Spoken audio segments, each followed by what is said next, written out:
Mr. Colonel Rickard will now tell something about the Indian Defense League of America. He will be speaking in English. Long ago, when Levi General was leading for Europe to put his grievances before the League of Nations in Geneva, he came to the border with 5-nation passport, and he was told that the 5 nations was not recognized, but they do recognize the 6 nations. He immediately went back and got the passport of the 6 nations, and then was permitted to go to Europe. And he traveled with this passport all over Europe, went to Switzerland, trying to get justice or acted upon his grievances with the Canadian government at that time.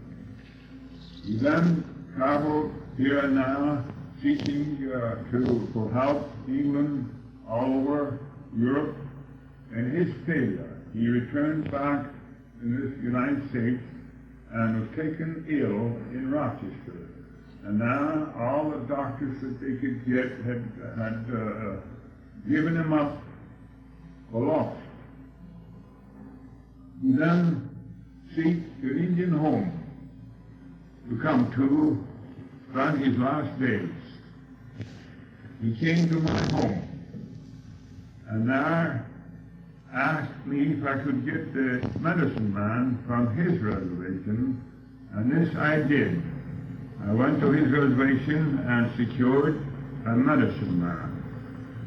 They came here and stayed here in my home there with him, in his room, stayed with him 10 days.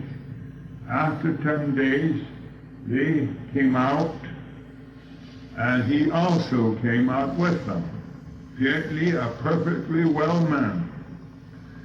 And now they instructed me at that time not to let no one to enter his sick room of any person in indulgence of liquor or immoral or any bad character of any person in his sick room. And this is what I have followed, the instruction of this medicine man. And when they came out, certainly a well man walked around and done his work again, and the medicine man went back to the 6 Nation Reservation in Grand River, and there was going to come back again to see how he was getting along. And one day, at the table, he sat also with us, eating, same as the rest of us, and received a letter from his family stating that the United States government has suspended all rights and privileges according to the Jay Treaty, that we have no border to cross. That this was discontinued, and he immediately dropped his letter in his plate, did not finish his dinner, and his expression fell and said, "Now my medicine man can't come over no more. What will I do?" He went back in his room and lay down, and there he lay till his last days, died there, was broken-hearted to what I believe. I immediately took and asked the treaties and so on, investigated and all, and they then come over afterwards and asked me if I could participate in helping to secure the Jay Treaty according to the treaty that was made with Great Britain, United States, and France and our people, that there is no border to cross for our people in North America. And therefore, the result that I saw the injustice done to our people, I stood and started to organize, that I was asked to, and called it Indian Defense League, 6 Nation Indian Defense League of America, later called it the United Defense League of America. We proceeded and worked hard, gathering pennies here and there, taking the trips to Washington, here and now before the Labor Bureau and so on. And later we did pass an act in Congress, a bill presented by Senator King of Utah, that restored all the rights as privileged according to the Jay Treaty.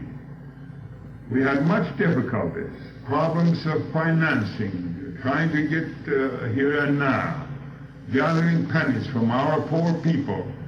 And therefore, the birth of the Indian Defense League of America was started. We thought we would discontinue this organization, but we find the continued problem along. So today we are continuing this organization, now 25 years old, and last July 17th we celebrated the 21st anniversary of the restoration of the Jay Treaty rights.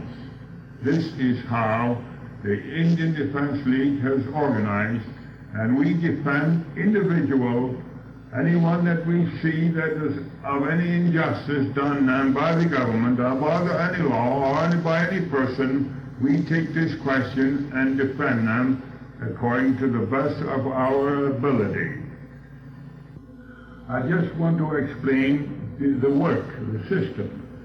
The particular case of recently that we have won, a major case, was of Dorothy Goodwin, who married a white man in Canada, and therefore, according to the Indian Act, said that an Indian woman marries a white man, loses all her rights.